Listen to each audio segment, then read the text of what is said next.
I'm John O'Brien. Coming up this hour, fluctuations in the alpaca futures market send investors scrambling. Then, Mayor Rahm Emanuel's plan to privatize the city's what? Scroll your proper, please. Oh, the city. Rahm Emanuel's plan to privatize the entire city of Chicago. After that, the University of Chicago Economics Department is liquidating their swimming pool full of cash, spending the money to buy a slightly larger swimming pool. Plus, 15 ways your dishwasher may be plotting to kill you. But first, our top story. Shocking developments in the world of theoretical mathematics. It all started last Thursday night when University of Chicago undergraduate Johnny Faketown was working on his analysis homework. Johnny joins us now in our studio. Hello, Johnny. Yo, what's up, dude? Thank you so much for joining us. So tell us about what you did. All right, well, we were learning about Stokes' theorem in class. So, you know, I integrated around the boundary, and I got, like, this one thing. And then I integrated over the region, and, like, I got a completely different answer. And it's, like, not supposed to happen, dude. It was late at night, and I had a party to go to. So I didn't really check my work. I mean, what's more likely? I mean, either I'm wrong, or, like, what is it? 3,000 years of math is wrong? I mean, which is more likely? So I turned it in. Fascinating. Thank you so much for joining us. Johnny's paper was peer-reviewed by the college fellow from the class, who spent 3 hours meticulously looking over the invented notation and chicken scratch handwriting. The original manuscript, which was written on half of a blood-stained napkin, artfully folded to a piece of notebook paper with the fringes still attached, was quickly published by the prestigious journal Annals of Mathematics in what will be its final issue. Peter Sarnak, the editor for the journal, was quoted as saying, "Well, I guess we've had a pretty good run." The mathematical community is still struggling to adjust to the findings, as mathematics departments across the country are shutting down in the face of the realization that their entire subject has been rendered inconsistent and meaningless. Legions of mathematicians, suddenly unemployed, have taken to lining the streets, begging for change. We spoke with some of these mathematicians earlier. Oh, it will be all right, Sasha.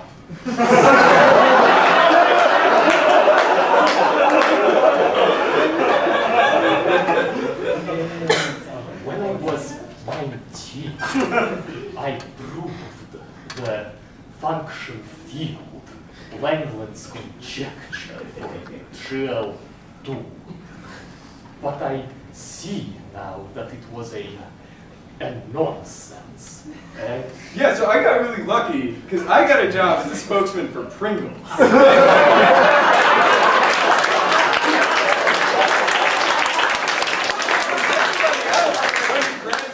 Still unemployed, I am once again the most successful person from my class at Princeton.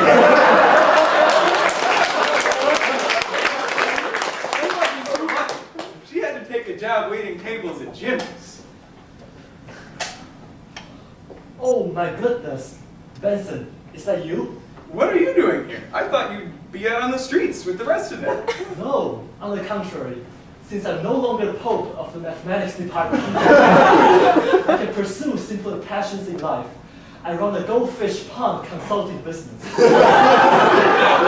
Goldfish ponds? Well, I guess that's still better than your category theory. Benson, all of our math was nonsense.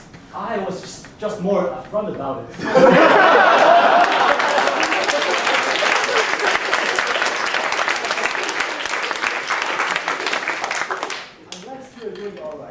Unfortunately, some of us are not doing as well. Like poor Mariana, I heard she was... No! Let go! Let go of me! I'm telling all of you! What a tragic scene. Now that all of the people who rely on the consistency of math are out of work, Eckert Hall has been repurposed. It will now be used by the physics department. Up next, kittens. Are they really as cute as ever?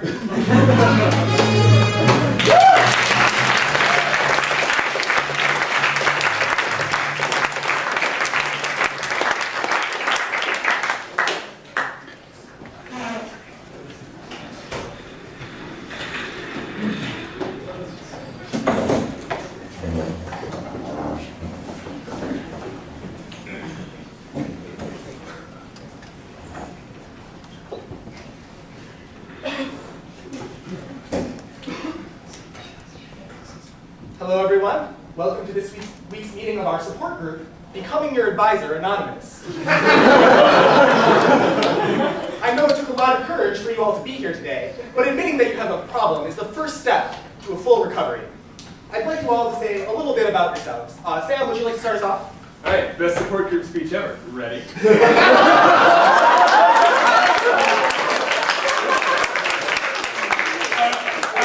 My name is Sam. Hi, Sam. And I'm becoming my advisor. When it started out, it was just fun, I just, borrow some mannerisms here and there, maybe steal a quote every now and then. Like, this is totally trivial. I don't get it. I can't do that. But now, since I played my advisor in beer skits, I just can't stop.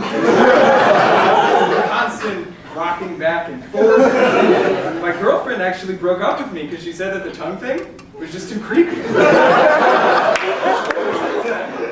been on a downward spiral, Like yesterday, I caught myself taking my shirt off in the middle of class. When somebody says that we're thirsting around me, I just get this uncontrollable erection.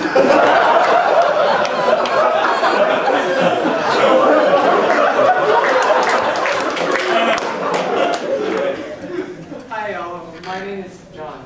Hi, John. I've been free of my advisor's habits and mannerisms for 90 days now. Let me tell you, things used to be bad. Like, when I would get up, first thing in the morning, I would go find a legal pad and start copying Hatcher down onto it. And then, around lunchtime, I'd walk into an empty classroom and start copying Hatcher down onto the board. And if someone walked into the classroom and asked me a question, I would just stare blankly at them and I'd say, I don't know. And this wasn't the only thing, right? When I started out, when I was in first year, I thought, okay, I'll get myself a copy of Hatcher because I need it for the course. But then they just started appearing. I'd go up to the second floor office, and every week there'd be a new package for me. I'd rip it open, and there'd be a copy of Hatcher. So I'd riffle through it and bury my face deeply in it and just inhale. Later I was up to a Hatcher day, and the worst part of it was that I just know it's available for free online. Myself.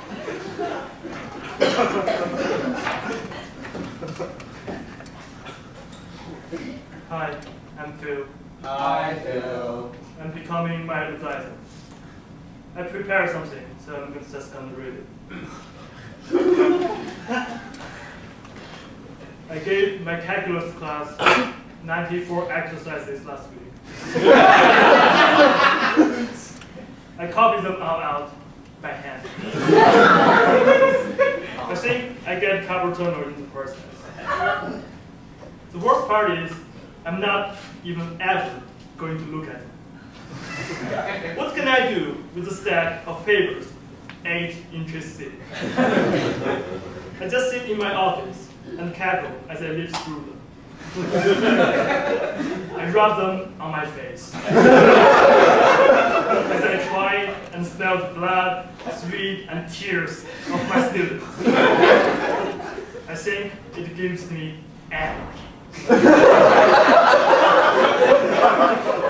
Then I take off my clothes and I rub them on my body. When I'm done, I hand them off to my grader. Gives everyone full credit. I wasn't always like this. I used to live a more or less normal life. I used to fly to London for normal reasons. Let's just go to some shopping.